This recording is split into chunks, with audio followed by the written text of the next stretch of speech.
Okay, it's on.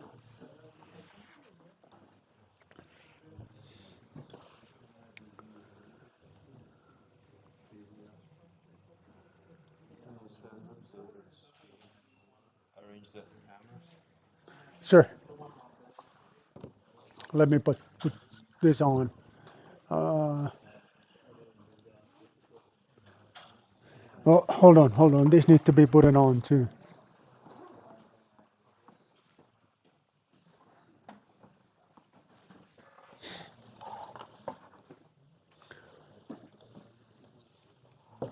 Always looking.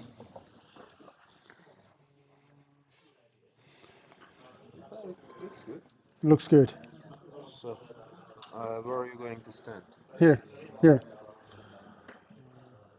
So it's pretty good. So how's my voice?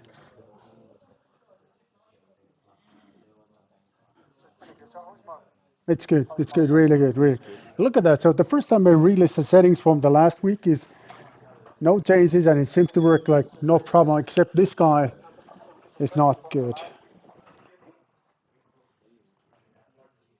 Is it on? Because somehow it looks like it's on standby.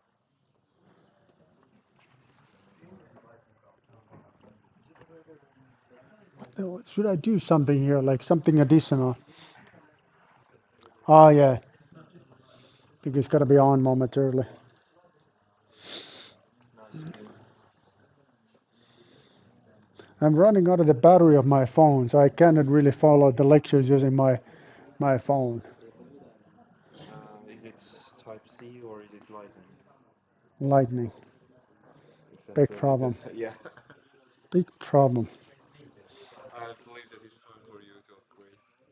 No, because they don't sell these mini versions anymore, and this is really good. Problem is that because I'm experienced, not old, but experienced, I don't see the small font. And this is a small phone, so that makes it a little bit inconvenient, but only a little bit. Okay, so good. Okay. So anyone here with a phone or something that can follow the YouTube stream because I'm running out of my battery from my phone and I cannot follow the stream. If there's any comments, questions. By the way, I noticed that, take a look at, by the way, Musta, but the first comment from the chat is a fantastic. So it was a general understanding that this lecture is better than a Disney World. Not necessarily general understanding, but an opinion at least.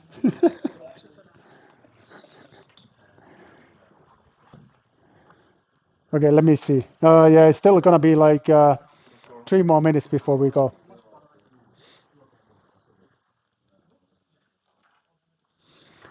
One more thing that I need to test that this works fine because this was fine, fantastic when I was testing this in my home office, but just to make sure that this is gonna be fine.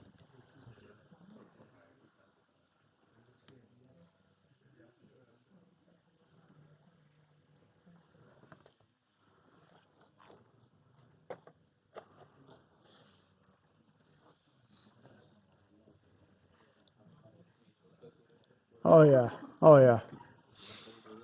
Oh, you guys cannot see it, but all set.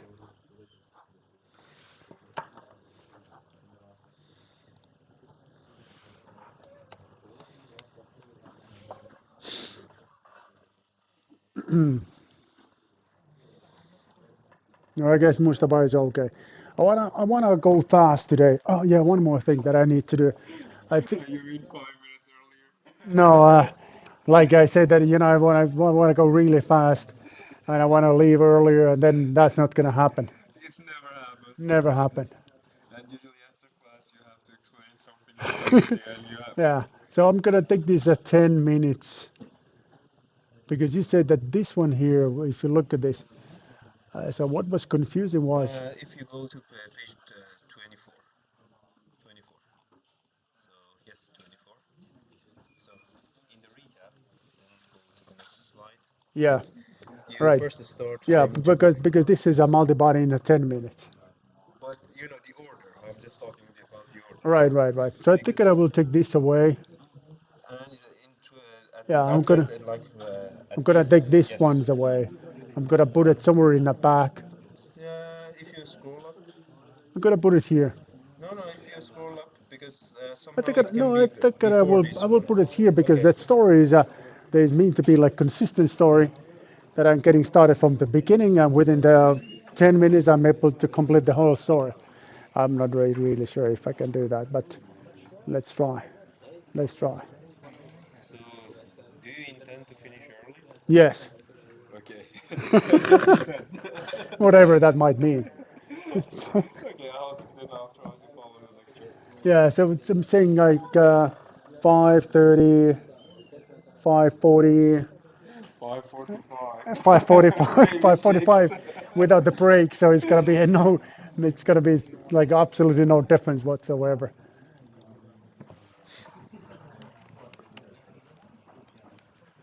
Oh yeah, is it really? I think it is a time to go. Yes, you can start. 5 seconds. Okay, Yeah. thanks. Are you guys ready? Respect. Okay. So what's gonna happen today is we're gonna wrap up the story about the equation of motion. There is one more example that was not covered a week ago, and something that is extremely important for you is a recap. How is it you should prepare yourself the midterm exam?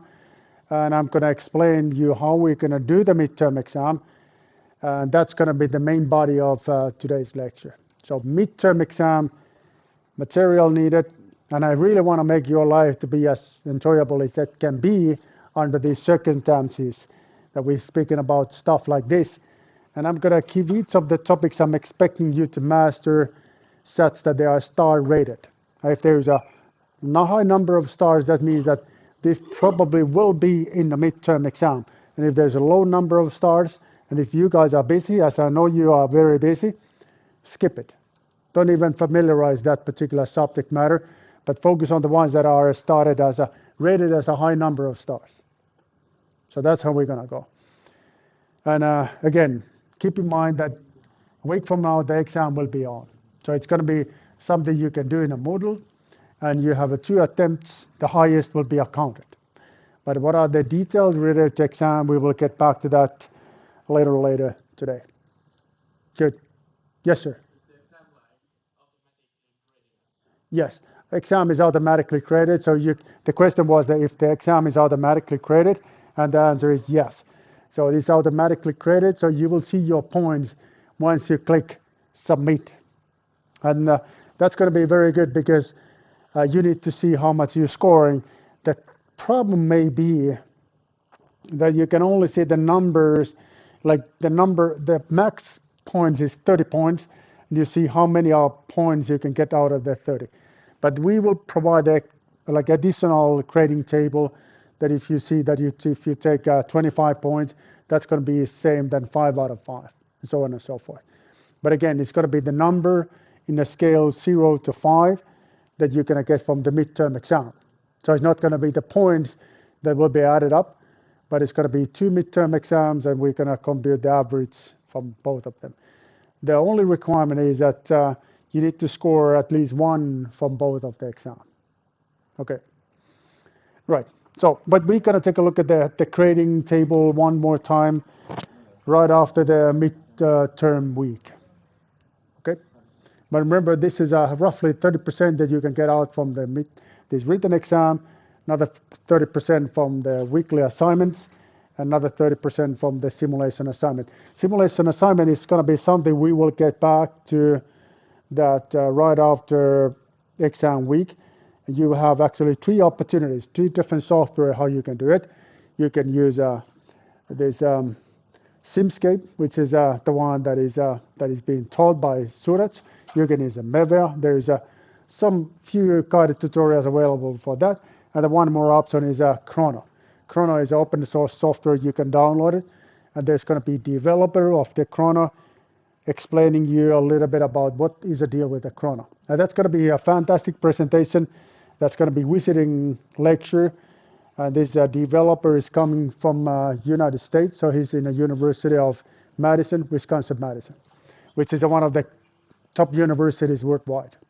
And they, particularly what they are very famous of is that they mechanical engineering. So that's something that you're going to learn right after midterm exam week. Okay, good. But let's summarize what we learned a week ago. A week ago, we discussed about equation of motion. We concluded that when you use a concept of virtual work, and when you use a concept of virtual displacement, it's not that you can set the forces to be equal to zero. This equation is very often misused in a sense that regardless of the configuration and regardless of the situation, you set this to be equal to zero. And that's not the case. This equation can be set to be equal to zero under certain circumstances only. And the circumstances are such that you can either explain this virtual displacement in a way that it is kinematically admissible. That's the one condition, or that's one opportunity. Or alternatively, you need to take the reaction forces into account. And reaction forces can be taken into account with help of Lagrange multipliers. Again, so it's simple like this. So if you have like a pendulum system here, you know, the pendulum, if you introduce the virtual displacement as it is mentioned like this means that there's going to be virtual displacement for all the three generalized coordinates. And the generalized coordinates are such that there's going to be, you know, the r vector and the displacement along the global x-axis. So meaning that the system will move like this. No, it cannot move like that because you will violate against the constraints if you introduce the displacement like that. That's not going to be kinematically admissible displacement as it is violating against the constraints. So only kind of the virtual displacement you can do is when you're introducing minor displacement like in a way that the pendulum can actually operate. Okay, how you can do that? This is something that we haven't really discussed, but I'm going to shortly explain that to you right after the midterm exam week.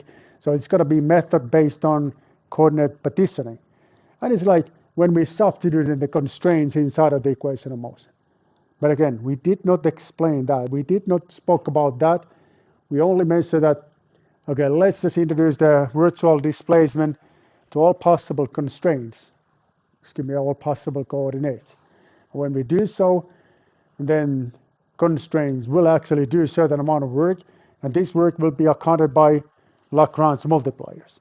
And more importantly, it's going to be accounted by Jacobian matrix and the Lagrange multipliers.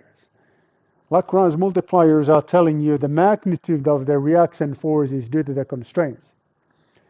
Jacobian matrix is telling you where these reaction forces are applying in your system, so where they are located at. So that's the combination. You need to know the location and the magnitude. This is a location, this is a magnitude. Okay. All right.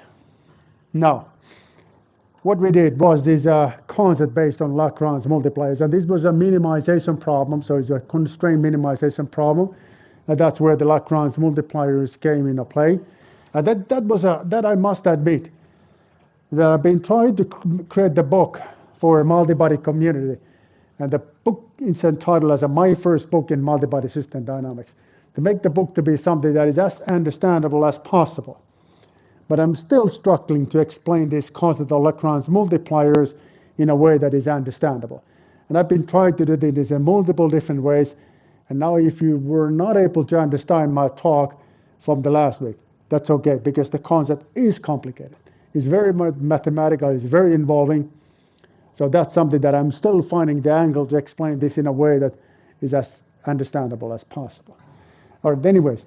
So we added one more component to the previous equation, that was the reaction forces and where they're applying. So now we can set this part of the equation to be equal to zero. We're still not happy. And we are still not happy because we have too many unknowns versus the number of equations. And how come? Because this is unknown. And this matches the number of equations. But in addition to the accelerations, there is another family of unknowns. Another family of unknowns is reaction forces. We don't know how big are the reaction forces, so we must get additional information somehow. Additional information that we can easily have an access to is a constraint equations. Now this combination here is called set of differential algebraic equations. We could integrate these as they are, but most often they are converted to be ordinary differential equations because there's a lot of time integration schemes available for ordinary differential equations. How we can make that to happen? By differentiating this guy, which is a constraint, twice with respect to time, and then finally the equation of motion can be expressed like this. So that's what we were after. And now following the 6 steps, like explained in a week ago, you can create the equation of motion for any kind of mechanical system you want. And that's fantastic. What wasn't that fantastic a week ago was that we were unable to see this implementation in MATLAB because something was wrong in my screening system and you were not able to see the highlight of your life. Think about that. You were unable to see the highlight of your life. And that's, of course, a major drawback because you need to see that in your bare eyes. We're going to revisit in this example momentarily, and hopefully it's going to work out today. Okay, so here's finally the equation of motion. So what are the components we have here? Mass matrix. This is representing the mass that is linearly related to accelerations. Jacobian matrix, where the constraints are differentiated with respect to variables. Variables are generalized coordinates. This is Jacobian matrix, or transpose of the Jacobian matrix. This is a null matrix, the match that I mentioned. This is an acceleration of generalized coordinates. This is a Lagrange multipliers. So this vector is a vector of unknowns. Then on our right side of the equation, we have external applied generalized forces, quadratic velocity vector, and the ones that comes when we differentiate the constraint twice with respect to time. Now what we do then is that we inverting this big matrix here, put it in a right side of the equation, and then integrate from acceleration. We're going to integrate velocity, and velocity we're going to integrate position, and that's how we're going to solve the system. Remember what we did in the kinematics? We went other way around. We started from position. Position we went to velocities, and velocities we went to acceleration. In dynamic, we're going to go other way around, from acceleration, velocities, and positions. That's how it's going to go. All right, so a week ago, we solved this. So we were able to create this equation of motion. And this was this big moment of your life. Remember, we followed the 6 steps, and as a consequence of these 6 steps, or as a result of these 6 steps, we got this system matrix. And look at this is a one moving body, like this, where the mass matrix is a diagonal matrix, simply because the body reference coordinate system is located in the center of the mass.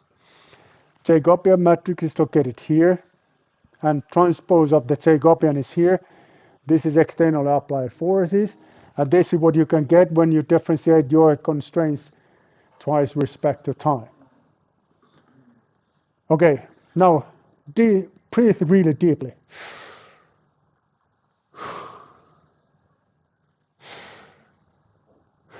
Because now it's going to happen. So what's going to happen? We're going to solve this system using the MATLAB simulation. And if able to do that, that's going to be fantastic. It's going to be life before and after. Because nothing's going to be the same once we're able to do this. You trust. Okay, so let's see. So let me take this off.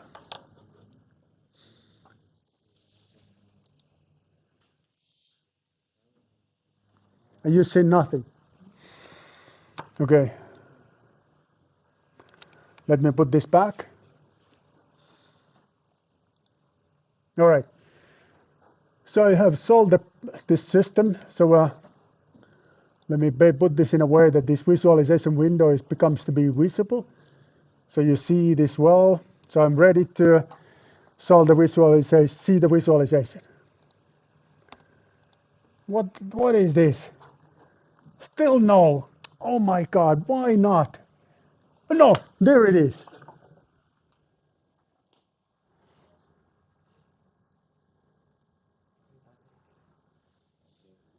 You saw the same that I just did. Okay, what's your favorite game? What's the game you like to play the most? You don't play games. Seriously? Okay, I know that Team Finland for sure plays games. So you guys don't play any games. So what are the games you play? No, no, computer games. We don't care about this kind of athletic things. Call of Duty. Call of Duty. Okay, which one is better, this or Call of Duty? Seriously, you can be honest. Honest. So who is voting this is better than the Call of Duty? Oh, okay, yeah, I can tell for online participants that there is not a single hand that is not raising here. Everyone is voting that this is better than the Call of Duty. It is. It is. Let's enjoy our life one more time and let's look at this, how it is. Again, you know, again, this sounds like this is ridiculous. Like how you can get excited about, this simple kind of thing. Like, where's my stick? No stick today. Huh? Where? Oh, there. Oh, yeah. Oh, thanks. Okay. So how can it can be so excited that the single body is moving like this? Yeah, of course, because this is more than that, much more than that. Because remember what we were able to accomplish this equation of motion by systematic way that was based on 6 steps. Now, it doesn't really matter what system you want to deal with. You're just following these 6 steps and you will get the equation of motion automatically. And that's why this is a big deal. That's why it really makes sense. All right, so let's look at this one more time. So I'm solving the response. And this MATLAB code, by the way, is going to be available in your Moodle database. So you want to play by yourself. I mean, that if there is an evening, if you have a time, so instead of opening the Call of Duty, you can make this pendulum to go up and down like multiple times. And it's going to be great. Like this. Whoa. Fantastic. All right, but not just that, but much more. Let me see where are the other windows, where they're located. Oh no, these other windows are hidden because I want to show the graphs about how is a position, how is an angle with respect to time. But again, I don't know where these other windows are located at. So you need to trust that it's going to be okay. And you can solve this by yourself. Okay, let me take myself back to PowerPoint presentation. All right. Oh, no, I'm sorry. I need to do first this thing. And then I'm ready to move on. Okay, this one. Let's make this more complicated. Let's demonstrate that yes, regardless of the system, we can still solve it. And now we have a system that is not really complicated, but is a little more challenging, the one we looked at earlier, because this is the one that is consisting of 2 moving bodies. Okay, 2 moving bodies, and the number of constraints is 5, because 2 revolute joints, 1 primitive joint. Okay, now what we're going to do, we're going to follow these 6 steps one more time, and we're going to get the equation of motion automatically, and then we're going to solve it to enjoy more fantastic animations. Okay, so, but first thing first, I need to ask you this. What's going to be the number of unknowns in this example? Because we're going to solve the response by using method based on Lagrange multipliers. So what's going to be the number of unknowns? So the options are 2 as a 2 bodies, 6 as a 6 generalized coordinates, 11, and 14. So those are the options. One only is correct. So please put yourself in Socrative and vote.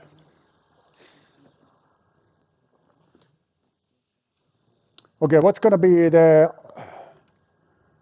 award if you're going to score 100%? What are we going to do?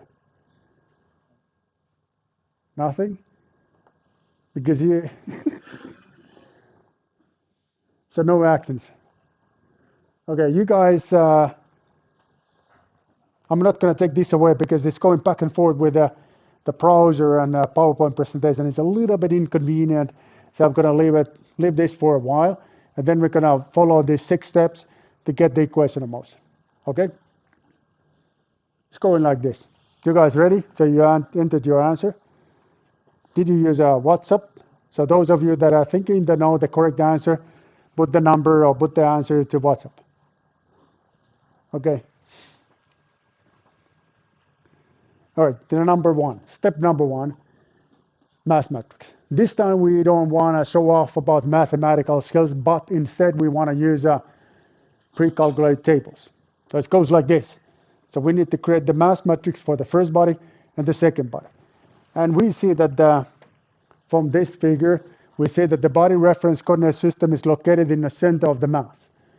So based on that, we do know that the resulting mass matrix is going to be diagonal because of the way the body reference coordinate system is located. So it's going to be diagonal for both of the bodies, and it's going to be such that the first two components is going to be mass of the body. Third component, which is associated to mass moment of inertia, is going to be mass multiplied by length power 2 divided by 12. This comes from directly from pre-calculated tables. And the same but for body B, and it's going to be like this. And then we're going to assemble these two 3 by 3 matrices to 6 by 6 matrix using the block diagonal representation. Block diagonal means that they are not overlapping in any of the number of degrees of freedom, but they have the independent degrees of freedom or independent columns and rows. So this is going to be my first mass matrix. Here's my second. Now they don't overlap like they do in a finite element method. So here, so they have nothing common. So if I would introduce no constraints, they can go and do whatever they want with their 6 degrees of freedom. Okay, so that's step number one. Step number two, which is a little bit of involving thing, Jacobian matrix. Components needed to create the Jacobian matrix are constraint equations and generalized coordinates. Number of generalized coordinates is going to be 6 because everybody needs 3 generalized coordinates. And now we have 2 bodies, so it's going to be 6 in total. Okay? Constraint equations, it's going to be 5 constraint equations because revolute joint located here and here, and the primitive joint located here. But let's get started from the easy one, which is a revolute joint located here. Now there is a high temptation to take a shortcut. Remember, we are not allowed to take a shortcut. You know, what is not allowed is not making any kind of clever conclusions about this and that. Don't do that. But always follow the same principle, and the principle is this. You're first traveling to original the body reference coordinate system with help of vector r. And then you're coming back with vector u bar. And of course with help of rotation matrix. So you first coming here, and then you realize that, okay, where I really want to go is where I just started. So I need to go back where the revolute joint is located at. Okay, so it means that vector u bar is going to be minus L divided by 2. Y direction is going to be 0 because I don't need to move anywhere in this direction. Remember, now I'm already in a space which is defined by body reference coordinate system. Okay, so I'm taking myself back here, and then I'm setting these coordinates to be 0 and 0 because that's where the joint is located with respect to body reference coordinate system. Body reference coordinate system, the global coordinate system. I said incorrectly. I wanted to say global coordinate system, and the global coordinate system is located here. Okay, now you do the math. That's going to be your 2 constraint equations, C1 and C2. You take second revolute joint into account. That's going to be combining the body A and the B. So you're defining this location here with using the kinematics that you're familiar with. So first traveling here, and then with help of vector u bar, you're going to where the joint is located at. So this is L first body divided by 2, positive, and 0. Second one, you're first going here, and then you're reversing to go to the point where the revolute joint is located. That's why this is L divided by 2 minus. Very good. You're setting them to be equal. You get two more constraint equations. The last one is a primitive joint located here. Again, you're going to go here with vector u bar. You're going to go where the joint is located, and then you're setting the one that is constrained. And the motion that is constrained is a y direction. So this one here have to be equal to 0. That's why you're going to get the fifth constraint equation. What is left to do is a lot of partial operations. Here's your 5 constraint equations. And now you need to differentiate these 5 constraint equations with respect to your 6 generalized coordinates. These are Rx, Ry, angle theta for first body, and the same for second body. You do the math, you get the dimension of the Jacobian matrix, which immediately tells you number of degrees of freedom. So it's going to be 6 columns, 5 rows. It's 1 degrees of freedom system. 1 degrees of freedom system. So what if this will be 6 rows, 6 columns? What will be the number of degrees of freedom? 0. And this will be kinematically driven system. Okay, very good.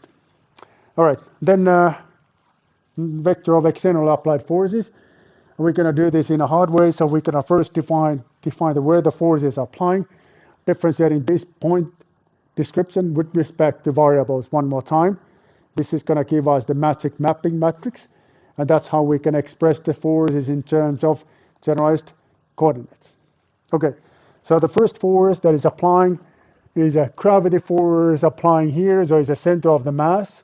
So we simply need to travel here, and the vector u bar is going to be 0 because it is in the origin of the body reference coordinate system. This is what's going to be left. Once you differentiate that with respect to your variables, this is the force that is coming out from that. So the moment applying is 0 because the moment arm is 0. Then I'm going to do the same, but for a second body. There are 2 forces. There's a gravity force and the pin force applying in a global y coordinate axis direction. So I'm going to simply first define where the force is applying. Again, vector u bar is 0. When I differentiate the position with respect to my variables, this is what I'm going to get. Now I have 2 forces, the one that is applying in a x direction, this one, and then the gravity. And this is what I'm going to get as a result. Once I combine my information from 2 different bodies, this is how a vector of generalized external applied forces look like. That was step number 3. Step number 4 we can skip because body reference coordinate systems both are located in the center of the mass. All right, then what is left is this unpleasant matrix QC, which you can just simply use symbolic math tools. First, you take your Jacobian, then you multiply velocities of generalized coordinates with your Jacobian. You get the vector of 5 components. You differentiate that with respect to your generalized coordinates. You get the matrix, which is then multiplied by, again, velocity of generalized coordinates. This is how the vector looks like. And the final solution is this. All right, ready to see something fantastic.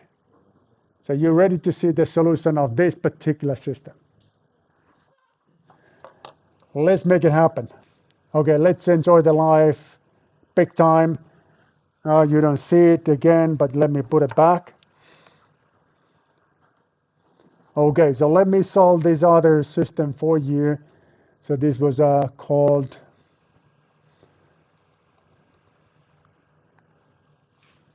now let me see, where's that window now located? I need to see this window. There is a window, this one. Okay, so ready to see the animation? Ready? Hold tight. It's gonna come now. Ooh, nice, nice. Look, fantastic. You happy? Is this the way the system behaves? What? Because of the computer simulation. So it's going upwards. Isn't this the way that systems should supposed to behave? What? When you see the crankshaft mechanism, it's always flying a little bit, isn't it? Or what? You guys are saying that the computer simulation is wrong. What? Oh my God, it hurts me. It physically hurts me. You say that it's wrong. It's wrong. Is it wrong or right? Who's saying that this is, you don't see this to happen in a real life? You see the mechanism behaving like this or not? You guys are very confused. Like, what is this? So you spent, what is it, 7 weeks, and now it is not even clear if this is a right or wrong. What is this? Okay, so, but isn't it the case that if you have a mechanism like this, because there are two wings, it's flying like this? What? No, you don't see that to happen. Because it would be, wings. And of course it's flying, like birds. Or is it something wrong? So what is it you guys are not happy with something? What is it you're not happy with? Is it that I don't know if the online participants can see my pointer, my mouse, but maybe the problem is this location. What's wrong in this location? Because we are obviously violent against the constraints, are we? What a disappointment. So we are not even, this is not happening in real life. Huh. That's very, very bad because, did we waste this 6 weeks time or something? Because obviously the solution is incorrect. There's a very important lesson here. Very, very important lesson. Computer simulation could be correct. It can be correct, but it's not always correct. Here, obviously, this is not what you can see in a real life. This, I don't see that if there's other than, engine when it's exploding, then of course the crankshaft and the connection rod comes out from the engine. But that's a different story. That not happen in the real life because crankshaft mechanism is something that constraints are not violated. What happened here is that they are violated. This must be wrong. And you need to have the attitude like that, like healthy attitude against the simulation. Because simulation in a worst possible, let's say best possible scenario could be having the somewhat close representation from reality. It's never one-to-one match. Often it can be completely incorrect, like completely incorrect. This is the good example when things are completely incorrect. This is nothing to do with the reality. You know that there is even a medical condition, very severe medical condition that is called simulation disease. No bells available, no treatment, no medical treatment available. Simulation disease is a disease where you start to believe that everything that comes from the computer must be correct. You cannot argue against because it's a computer-based simulation, so it must be correct. And in the worst possible, because there's a different, like most of the diseases, there's like different level of how severe is your medical condition. In a worst level of medical disease, you don't even think by yourself anymore. It's not just you only trust whatever comes from the computer simulation, it must be correct because of computer simulation, but then even the simplest possible assignment, solve by yourself, but you're solving by using computer simulation. Most of the things, many of the things you do in a real life, you can solve it by using pen and paper. Pre-calculate tables, perhaps. This nonlinear dynamics, you cannot, but this is a special case. Okay, so we conclude that this is wrong. Something is wrong here. So what is wrong? What went wrong? This is not easy to define. But I know what went wrong. And I know that what went wrong was that, let me take myself back to PowerPoint presentation. Okay, who knows what went wrong? This is definite. Okay, what went wrong? Should not be any displacement. Right, but what causes this kind of behavior? Oh, hold on. Let me put this back one more time. So what caused this kind of the unrealistic behavior? This is very, very difficult. And if you were able to answer this correctly, this would be lunch. Yeah, let me repeat, lunch on me. So this is no longer a coffee, but the lunch. The next level would be dinner on me. This is becomes to be, my wife is very unpleased about my lecturing style because, obviously, our family is not doing well because we're losing money with my lectures. So it's supposed to be the other way around. So I'm supposed to get the salary out of this. Okay, but what went wrong? So why we are not able to solve this correctly? Answer is this. Anyone care for a lunch? Okay, okay, give a shot.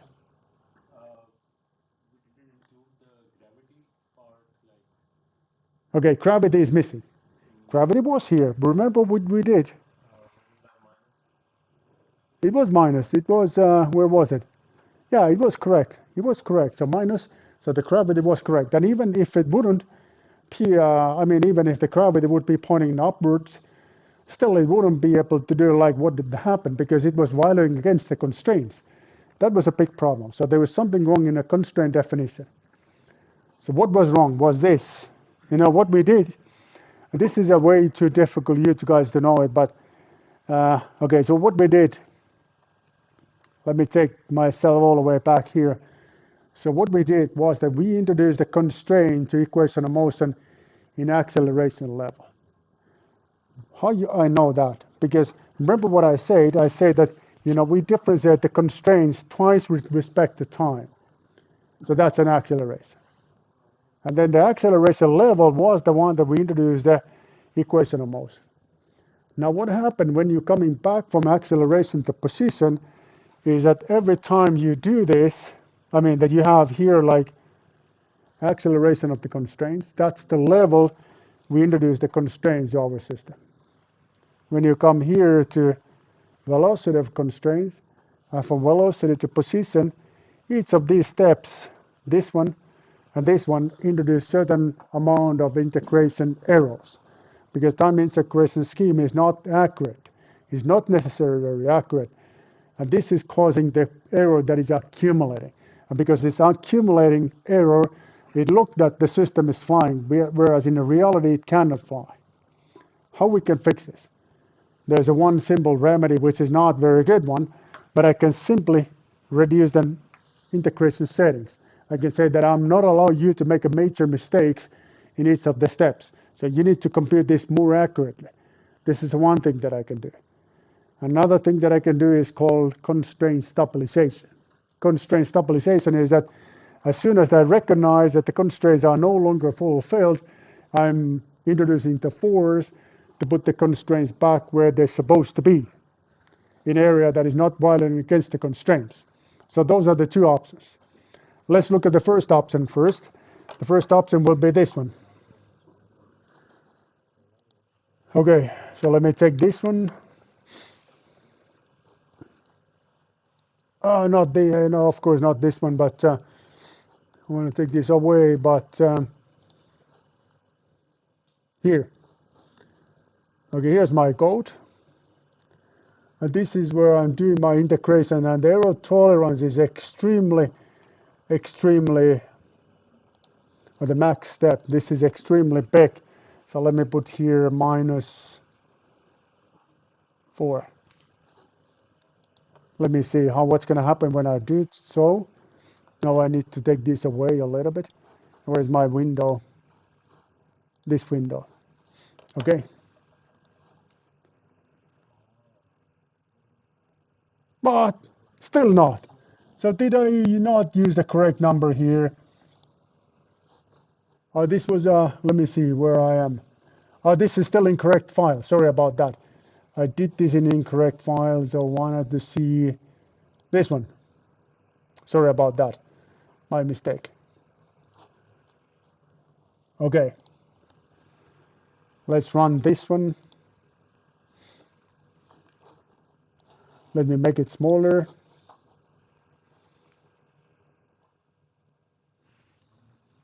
Okay. Much better. But this requires too much from the user experiences. Because how you know that the user can make these settings to be correct? You are not able to necessarily to know that. So they need to be more general solution. And the more general solution is the user constraint stabilization. And the constraint stabilization is the one that I'm about to introduce to you. By the way, I have a fantastic stories about, how is that you supposed to be critical against the computer simulation. And this story is related to our professor Jussi Sopanen. I'm going to tell this to you maybe after a week when we're going to have a midterm exam. How that sounds?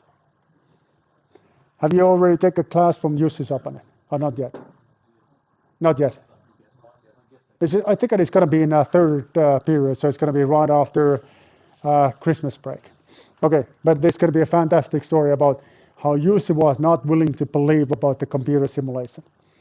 And yeah, okay, but first thing is that let me take myself here. I need to do this one more time like this. Ah, no.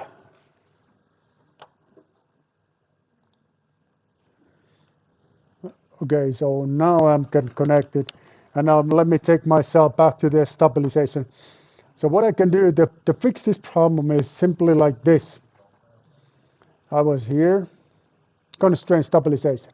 The problem was this, acceleration, because of the integration is introducing some arrows, is not going to work well. And this is a mathematical explanation for that. The simple remedy is, why don't we just introduce something that is called bomb cut stabilization. We're going to multiply these constraint component by a manifold parameters that are related to this bomb cut stabilization. They have a clear physical interpretation. This beta here is something that is like a spring coefficient. So it's like almost a situation like the pendulum here.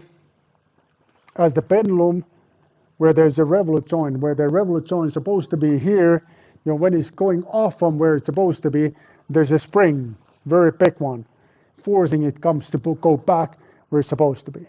And this one is this component of this bomb cut stabilization.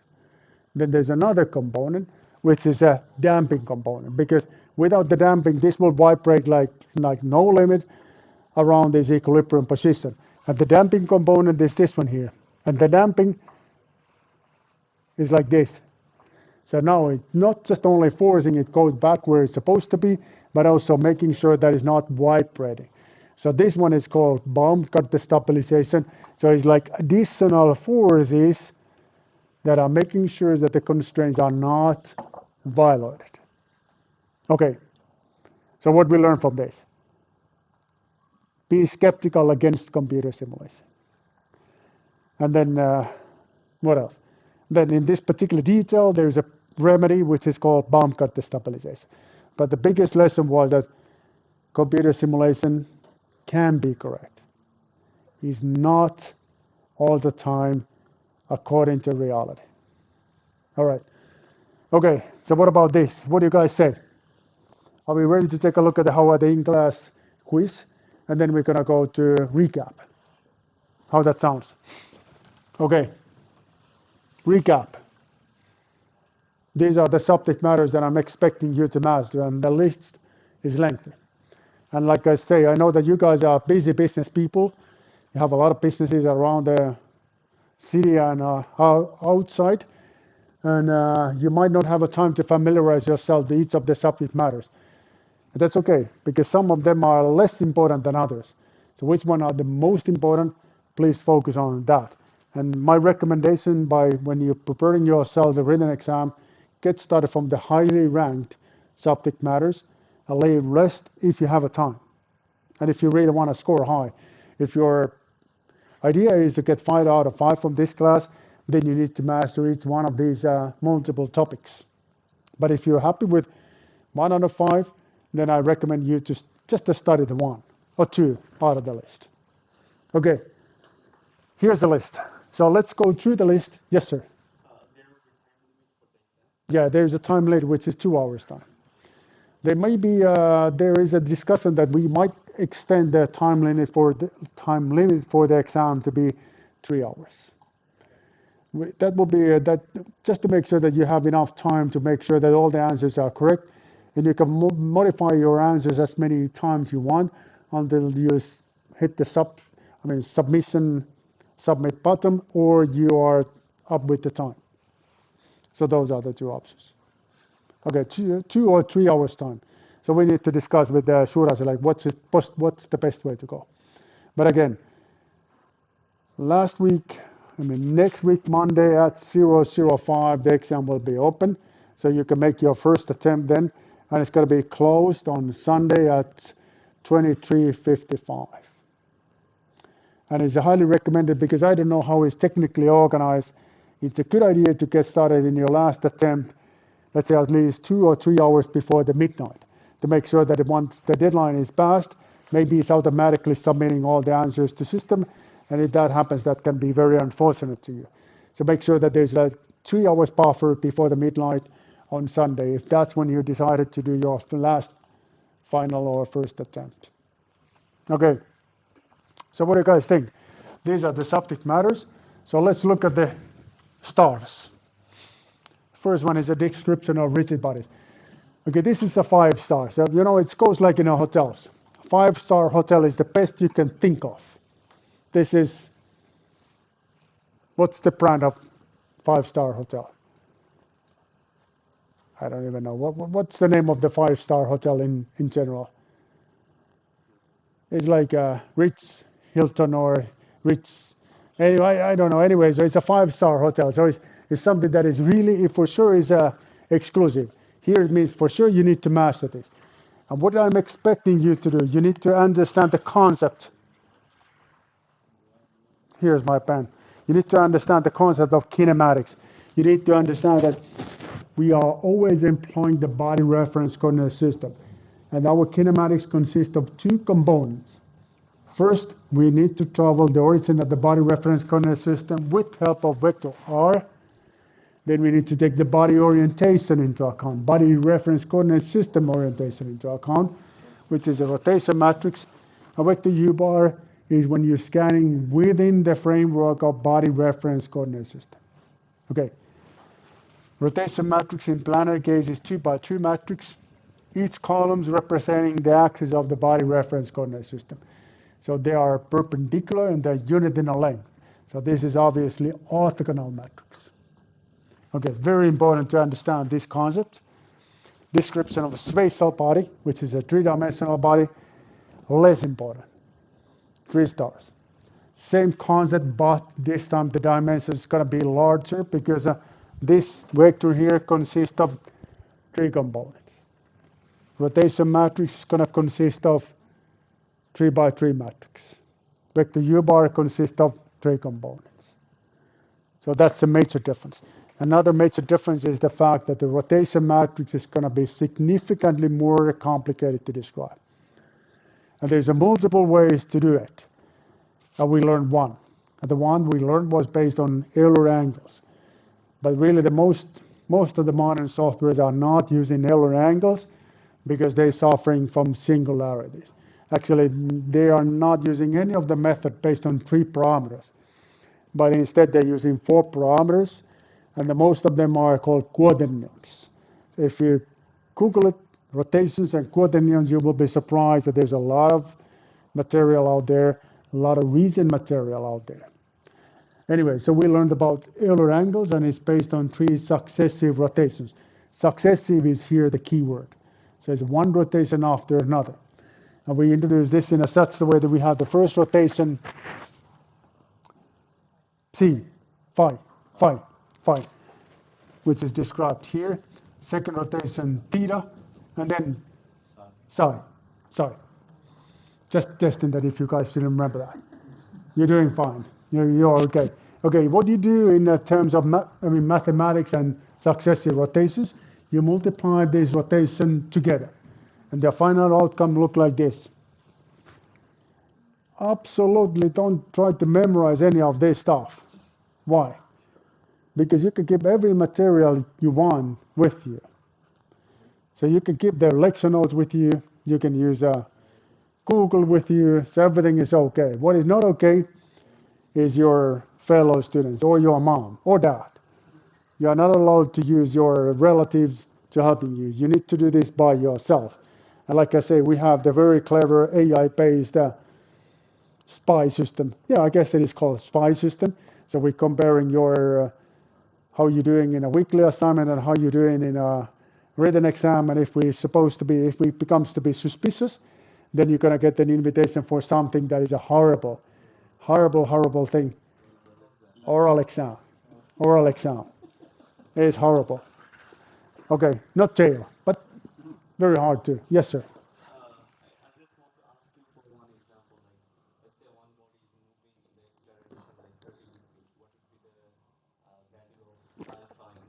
Okay, okay. So the rotation is around x-axis. So it's going to be this one here, this rotation. Okay, then the parameters would be such that it's going to be first rotation. So it's going to be like this 0, p divided by 2, 0.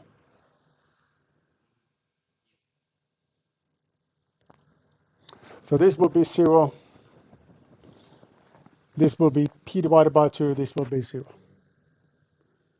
These are, by the way, I think there's a website available that you can play with the Euler angles. You can put these parameters and you can see how it can rotate your coordinate system. So you notice that there are websites like that. Did you guys look at this gimbal locking, which is a problem when you're using 3 rotational parameters? Gimbal locking, I think there's a famous stories about aerospace application about, was it the Apollo something? Was it Apollo, the famous 13 or what? Don't remember. But anyways, there are nice YouTube videos about gimbal locking. Let me take myself back to the recap. Velocity, 2 stars. 2-star hotel is okay. You can you can go there, but it's not going to be luxury. So it's not going to be something that you can remember the rest of your life. So you can skip it. If you're busy, skip it. You can get the velocity. The problem is that this is not too much to memorize because it's just that you take a position, you differentiate that once with respect to time. Here's your velocity. So it's not too complicated. Consists of 2 components, translational velocity and angular velocity. So those are the 2 components. Acceleration, 2 stars, same thing. So now this one consists of 3 components. And the 3 components are translational acceleration component, normal acceleration component due to the angular velocity, and tangential acceleration component to the angular acceleration. So quite simple thing. Generalized coordinates, 4 stars. Okay, this is important. This is obviously important. Everybody needs 3 generalized coordinates. So that's the only thing you need to remember. Where this is coming from? Of course, it's coming from this kinematics, this equation. This vector here consists of 2 components. Both are unknowns. And then we have here angle theta that is associated to rotation matrix. That too is unknown. So that's the vector of unknowns. For one body is this. For second body, it's going to be same but associated to second body. So we keep on adding the unknowns based on the number of bodies. So if we have 10 bodies, we're going to have 30 unknowns. Okay? Clear? Constraint equations. 4-star, exclusive hotel. So it's very important. Okay, so what is this? So this is something that is limiting the motion possibilities. What you need to do is that you need to practice. You need to make sure that you can create the revolute joint and the primitive joint, regardless how they are configured. That's very important. Also, you need to understand that what it means when you compare the number of degrees of freedom.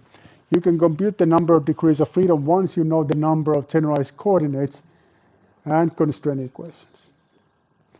And we have here 3 different scenarios. We have a dynamically driven system, which is driven by forces, like the pendulum, like this. This is driven by gravity force.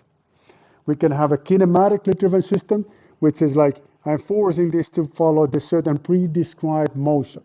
This is kinematically driven system. And then we have a system that is over-constrained, not able to move. Those are the 3 options. Redundant system is something that there's a constraints are not independent. They are imposed to same set of motion limitations, same set of generalized coordinates, which making them to be redundant. They are not independent. We can continue. Oh my God, what hotel is this? This is what? 12 stars. Have you ever been in a hotel with the 12 stars? Now you experience that too. So that's you can tell when you call home, you say, I've been in a hotel with the 12 stars. This is really something. Okay, what we learn from this? Make sure you have a symbolic math tool, some kind, whatever you wanted to use, ready for takeoff here. Ready for takeoff here, because there's gonna be a question about takeoff here matrix for sure. Yes, we have a question bank. And once you log in, you're gonna get the questions that are based on the lottery. When you log in again, it's gonna be different kind of questions, same from the same bank. But each of the questions there, I mean, each of the attempts you're gonna do, there's gonna be at least one question related to take copy a matrix one way or another. So make sure you're mastering this topic. So it's, well, we know how it goes. So the components needed to compute the take copy a matrix are constraint equations and generalized coordinates. And then you just do a lot of partial operations by taking each of the constraint equation and you differentiate them with respect to each of the generalized coordinates. Number of the take-up matrix tells you immediately the number of degrees of freedom. Okay, so the dimensions, pay attention to that. Good. Kinematic analysis, not super important because it's only 4 stars. So it consists of 3 steps. We're getting started from the position level analysis, which is based on this iterative process. So we're iterating until we're happy with position level coordinates. Once we're happy with them, then we're going to move on to another level, which is a velocity level. Once There is a comment. Someone is saying Mike keeps cracking constantly. Mike is cracking, Yeah, constantly. is it getting worse or what? I don't know. This is the recent comment I just read. Uh, There was no problem. so it wasn't earlier not problem. Before that, but right now, someone just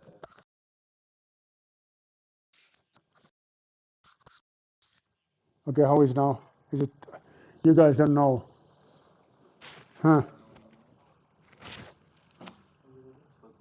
When we were testing this with Mustafa, it was all the time okay. It was okay. So it's getting better. it's fine now. It's fine. Oh, thanks. Can you please say you know it right? Because thank you for letting us know that. That's very good. Is it still a problem or is it okay? Okay, good.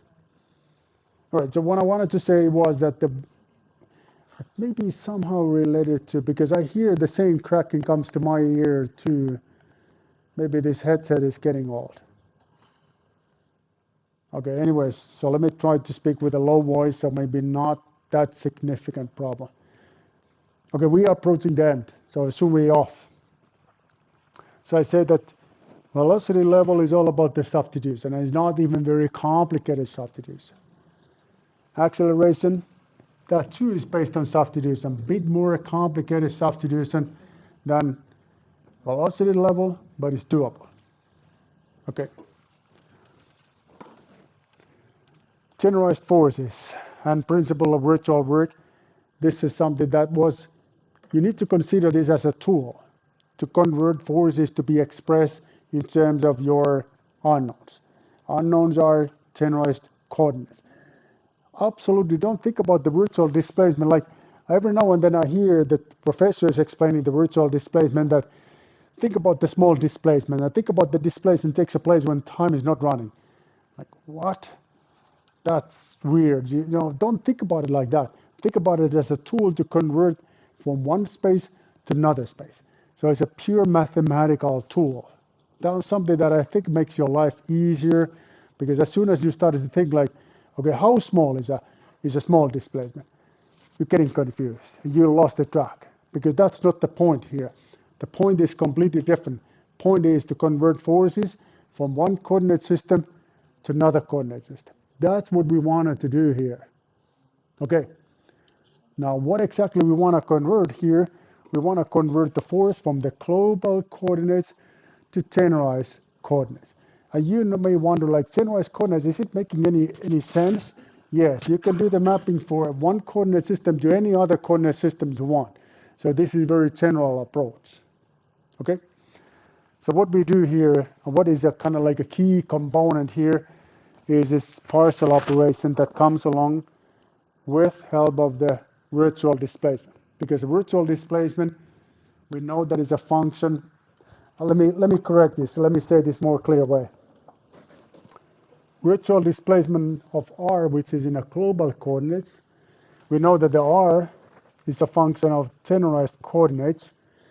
We can write this in such a way that it's a partial r, partial q, delta q.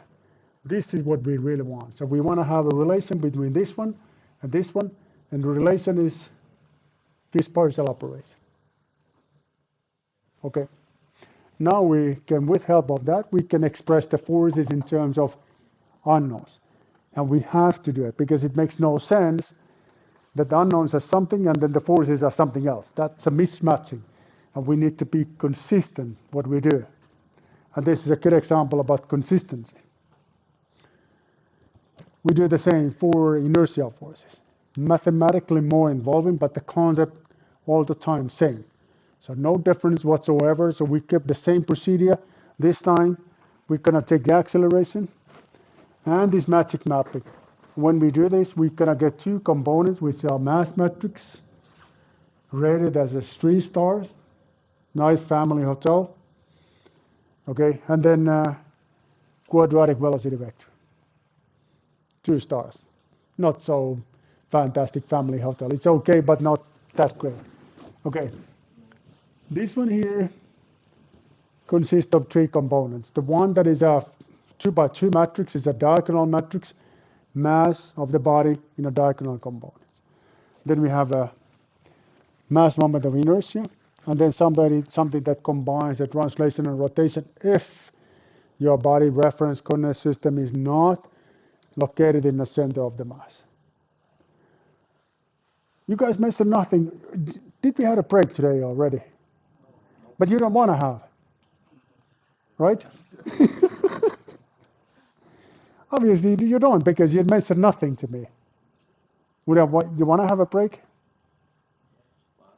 Okay. No. Yes. No. Is what?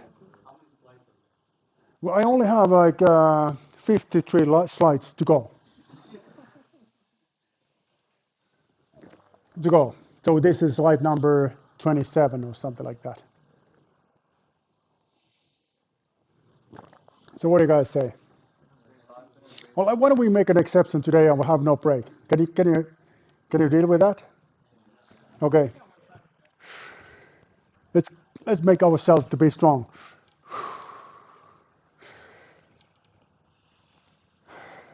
Okay, you feel strong now. Me too.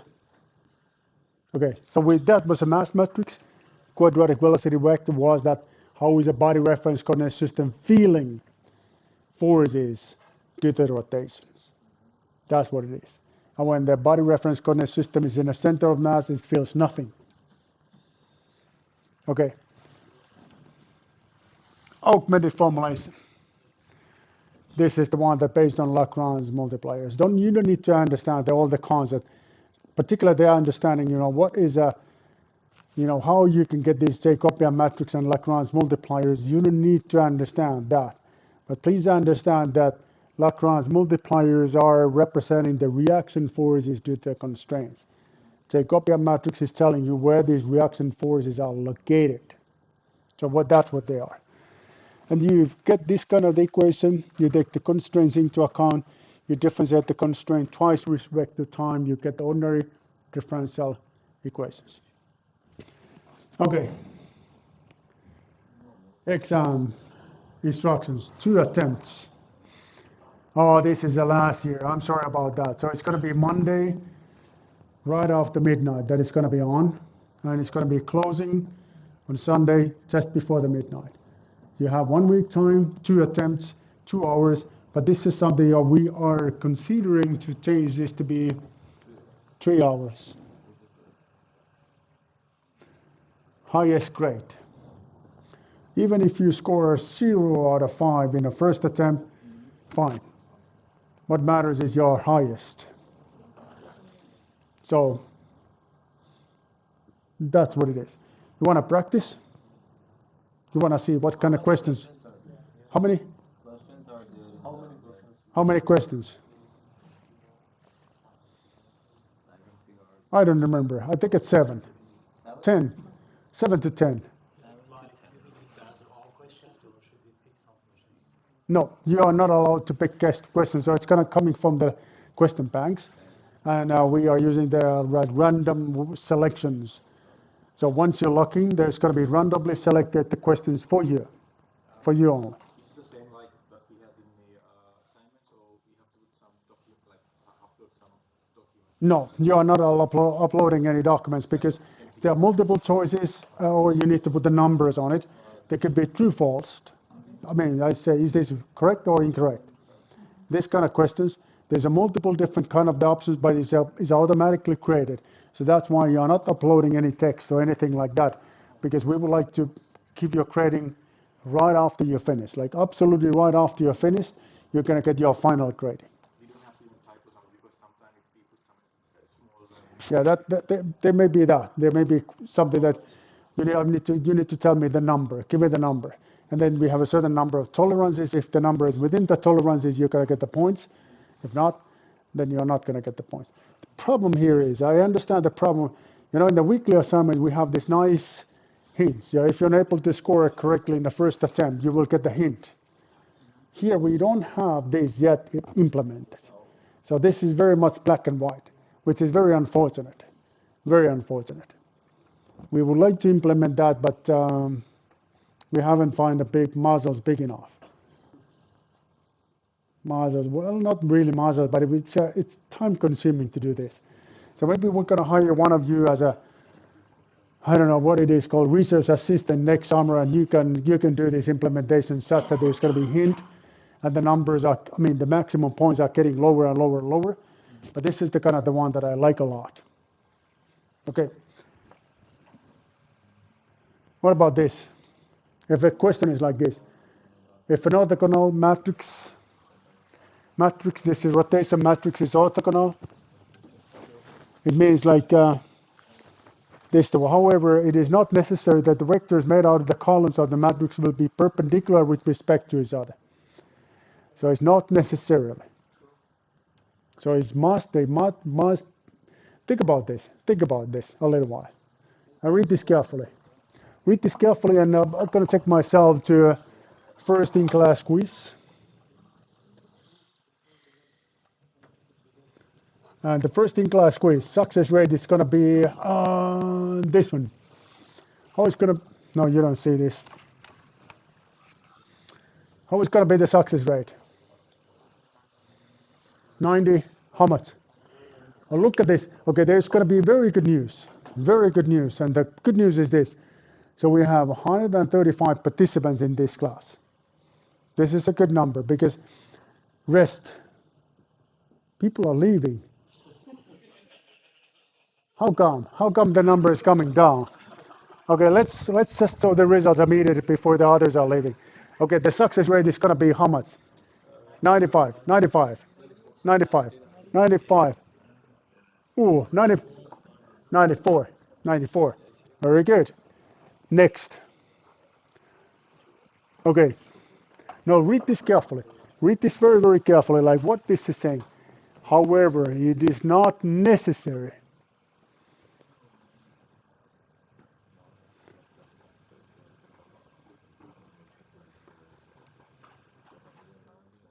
Is it necessary that they need to be perpendicular? Okay, what do you guys say? Is it going to be the success rate is going to be 50%, 50%? Okay, so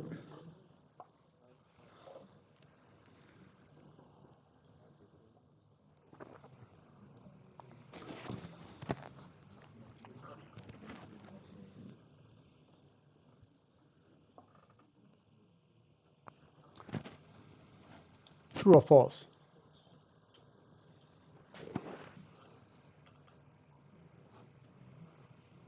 I have a big attempt to go and ask from the ChatGPT if it is able to do this correctly. Should we try? Yeah, let's try and ask. Okay, what I'm gonna do is that I'm gonna plug this view a little bit to see if this is if because I don't remember how is my ChatGPT. Um,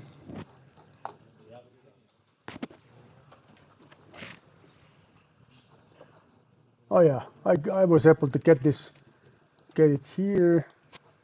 This is not working well. Yeah, you don't see, but because I'm here, that's the file. Huh. It's not taking my answer. I don't know why. But there's something a little more something wrong in my. I will try with another browser.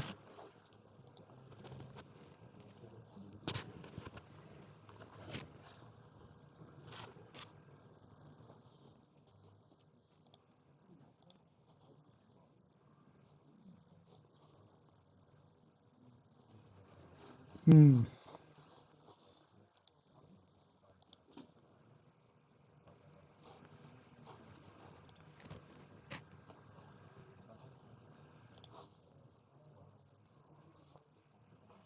Okay, so it's thinking. So let me see what the ChatGPT is saying to me.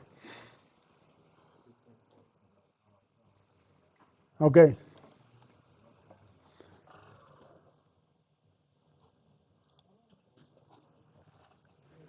I got this one. Let me show it to you. Oh, the online participants are not able to see this, so let me put my screen back. Okay, I got this one. I asked. This is the question that I asked from ChatGPT, and the answer is statement is not fully correct.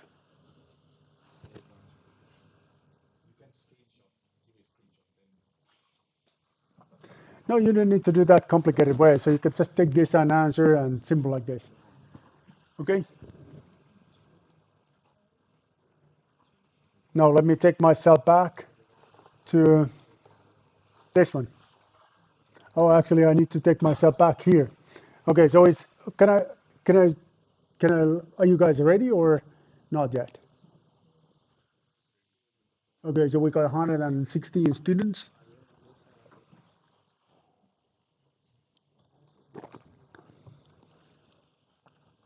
120.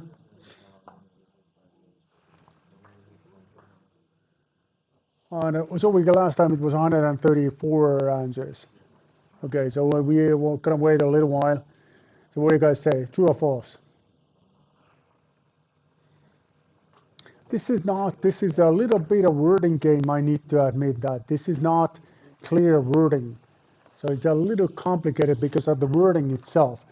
The subject matter not necessarily so complicated, but look at what they say. This is a little bit misleading the way that it is put it in a writing.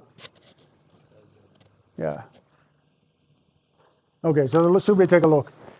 And the success rate is 50%, 50%, right?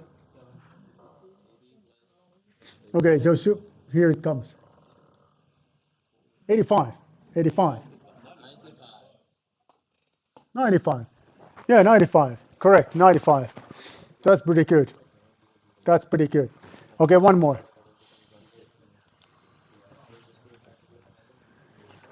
That's my favorite, my absolute favorite. My absolute favorite is this. Okay. Now, before you, no, no, please do not answer. Please do not enter your answer because be my friend. Please. Love me. I love you guys. Love me back. Can you do that? Can you do that for me? Okay. Okay, so the options are particles do not have a rotational degrees of freedom.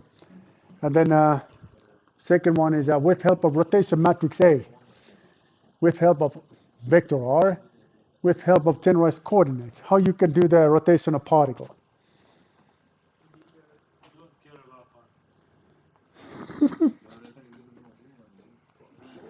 Okay, success rate is going to be how much? How much? 100. 100.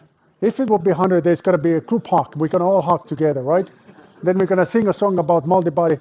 By the way, there is a song about multi-body system dynamics. Yes, of course there is. Of course, all the big things in this planet, they have a song like love and multi-body.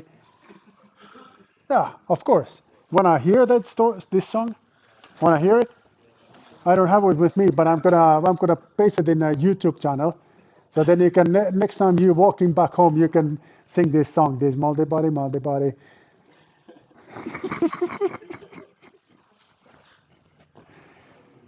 Okay, but are we gonna have a hug or not? We're gonna see this momentarily. Okay, here's the deal. If you guys gonna get 100%, we're gonna close the absolutely. We're gonna close the class like immediately, immediately. Okay, 116 answers, 117.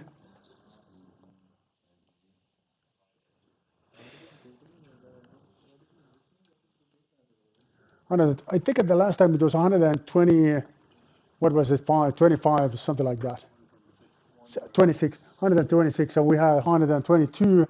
So momentarily we're gonna close this one.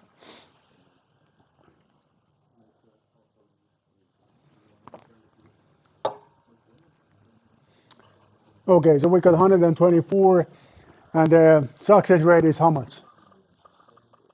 Okay, it's not gonna be 100 because there's gonna be a certain percentage of people voting this one. Seriously, believe me. Okay, we got more answers than last time, so they're correct.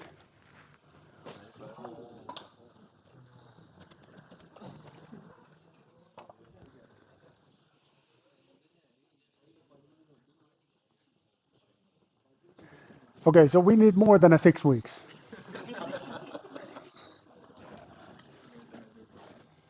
Okay, but very good, very good. So maturity, not so it's only 5% is off. Not much, not much. Okay, in this class, the particles do not have a rotational degrees of freedom. This was a joke, not the good one, but my kind of the humor. All right. So then the last one, physical interpretation of Lagrange multipliers. These are the kind of the questions that you can find.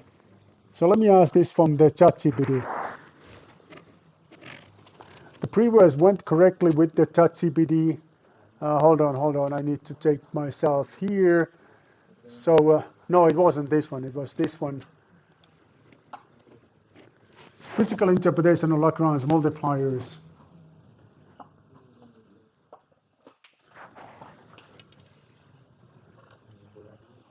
Oh, this is so much off. This look at the ChatGPT. Oh my God. How you gonna enter? This is gonna be not good. Yes, sir. With an options? Okay, let's try that. Let's try that. So with options. So let me take. Okay, physical interpretation. Okay, let's see. Use these uh, these options.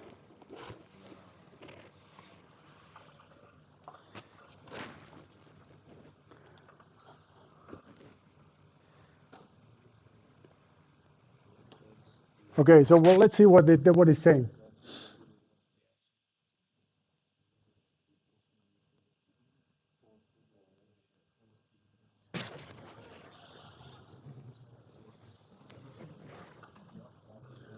No, no, not much of a help.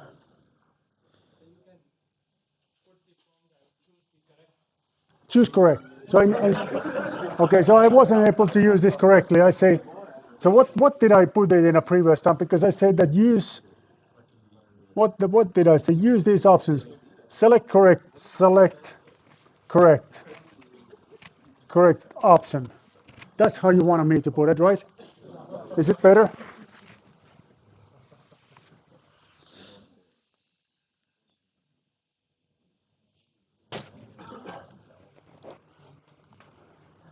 No, even ChatGPT is confused. No, it's doing something for us.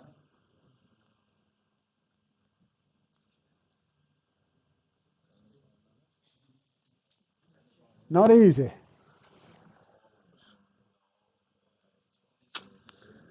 Nope, not able to help. Okay, what about you guys? Are you more clever than ChatGPT? This is the one that I ask, and this is the one with options. Okay, so we got 94, close to 100 answers.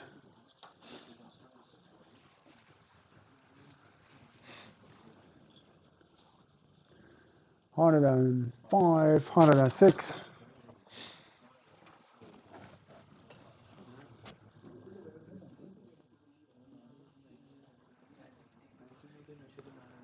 I'm still wondering how come the ChatGPT was not able to answer correctly.